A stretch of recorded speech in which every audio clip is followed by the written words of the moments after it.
You know, there's always those people that say childbirth is a beautiful thing. They're probably blind. Childbirth makes, like, the human centipede look like a Christmas special. Like, it's not as amazing and beautiful as people put it out to be. It's those people that stare at the ugliest paintings in the world and they're like, I see it. You don't see shit. No. So, I was informed on a stream the other night that I had never told you guys about a couple cool things about my son's birth. I have another one on the way for in a couple months as well. I am a father, if you didn't know that. I made the sex. Yep, congratulations. High five. Praise the sun. I did it. I decided, hey, let's share this story with you guys. So in the background, enjoy some Universal remote gameplay. I don't believe I have any upgrades on this weapon. I may not, but I don't think it's gone anywhere. So I'm using it as is, like as if I was just to pick it up and use it. So enjoy the gameplay. Where was I? Oh, that's right, childbirth. Oh yeah. So yeah. Now don't get me wrong. Like visually, it's extremely disgusting. You know what I mean? It's not like awesome and beautiful as people describe. The emotions you feel, the experience, the witnessing a life come into the world, pretty cool. So I'm gonna break it down and teach you fathers and about what's gonna happen when this happens. So let's put it into effect. We did have a little scare. I don't know if you guys know that there is a drug that kind of creates this feeling of to a baby that it's time to come out. It's called Pitocin, and my wife had to have this to kind of, you know, sneak the baby out. And we had a little bit of a scare. At one point, there was like 6 doctors came into the room, scared the hell out of us. They weren't saying anything. They were talking. We just kind of let it be. But it scares you, you know what I mean? Because you could tell there's something off. They told us something was off, and then they all come in and they start, you know, putting their heads together. And you were scared to death. Thought there was something wrong with the kid. It turns out that it was doing something wrong with the heartbeat or something like that. And, you know, one thing led to another. Things got a little complicated. And in the end, everything was okay. So things were able to stabilize. And I'd say a few minutes later, she was to the point where she was actually ready to deliver the baby. Now, this is where things got pretty interesting. I had a female lady person, you know what I mean? She did the delivery. And, you know, she comes in. They come in every once in a while. They have the nurses and stuff like that to check to make sure that there's enough room for the baby to squeeze through, because that's something that just stretches over time, if you will.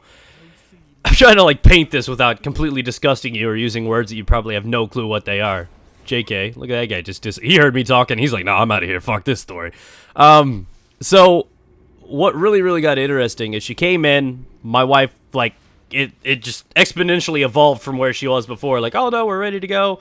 She went from, like, having a few hours to be ready to deliver, and like 15 minutes later, she's like, I'm ready to go. Like, the baby's like already there in the canal, next in line, right? So, so she comes in and she's like, she's not even like dressed up, scrubbed out, nothing like that, right? She's not even wearing the Heart of Praxic Fire. She's just sitting there in regular fucking common normal people clothes, and I'm like, what the fuck is going on? She's like, hang on, guys, don't let the baby come out yet. I got to get ready.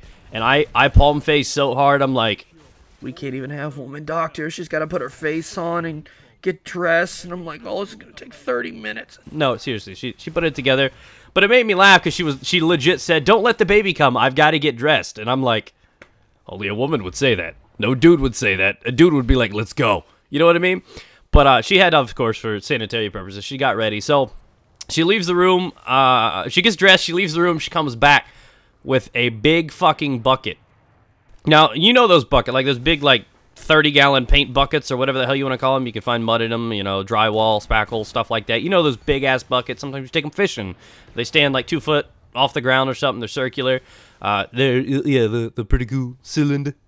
And so she brings this. She pulls over this stool. She slides right in front of my wife. You know, my wife's already got her feet up. She's ready to go.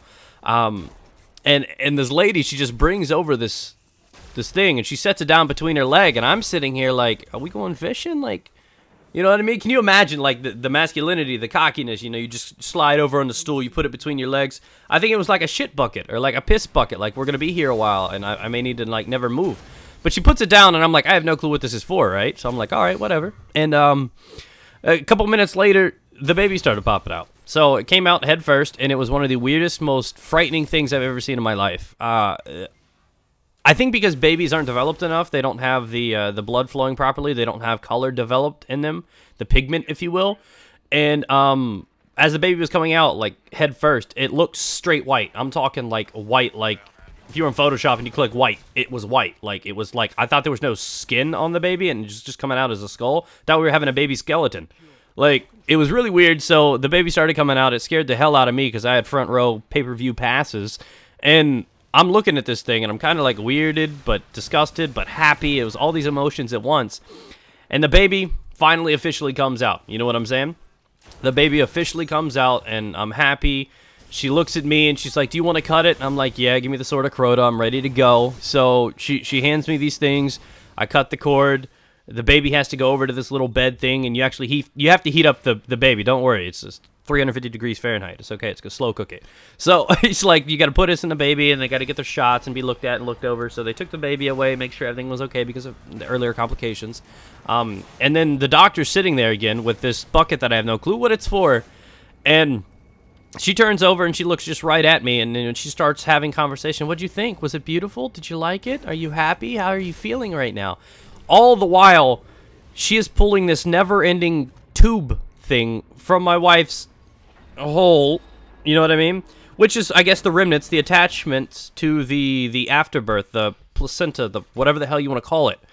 And she's just pulling at this rope, if you will, this skin rope. And I am like, at all, I'm trying to hold back this laughter because she's just casually, like, she does this every day. Like, this is cup of coffee, pull out, you know, this never-ending thing. It's kind of like a clown, you know, with those handkerchief things and just coming out of his sleeves, just never-ending. It's kind of what that was. So she's just sitting here casual as fuck, like this is a normal thing. She's pulling this never-ending rope out of my wife's hole. And I'm like, okay, then. And I'm sitting here laughing, trying to hold it back. And, you know, just imagine her. Just, like, picture Peyton fucking Manning sitting there, ready to receive the ball, just yells Omaha. You know what I mean? I'm like, what is this? I'm like, why is this a thing? And just casual as hell, and then all of a sudden, you just hear this bloop, and this big-ass bag that I couldn't help but stare at falls right into this bucket, and I'm like, now I know what this bucket was for. It's not a catch and release, is it? That's just, oh my god. That's a beautiful thing. I'm going to go Matthew McConaughey, and I'm going to take it, and I'm going to bury it in my backyard and plant a plum tree on top of it. He actually did that, by the way, because it's Matthew fucking McConaughey. You've seen it in those Lincoln car commercials. Dude's weird as fuck. So that's just how it is. So that was the weirdest thing that I've experienced through childbirth. It wasn't as beautiful as people put it out to be. It was kind of weird. And at the same time, it was really, really awesome because my son was born at 1:37 p.m. And that translates to 13:37. So my baby was born late. I found that out because we were holding the baby, and two nurses, just to make sure the information is correct, they have to read their information back and forth. So I'm just sitting there hanging out, holding my baby for the first time. And the lady's like, what time did you have? And she's like, 13:37. And I turned around like, what? Like, sweet. It's meant to be. It's definitely my kid. So thank you guys for enjoying this commentary. Hopefully you did enjoy, and I will catch you on another video sometime tomorrow.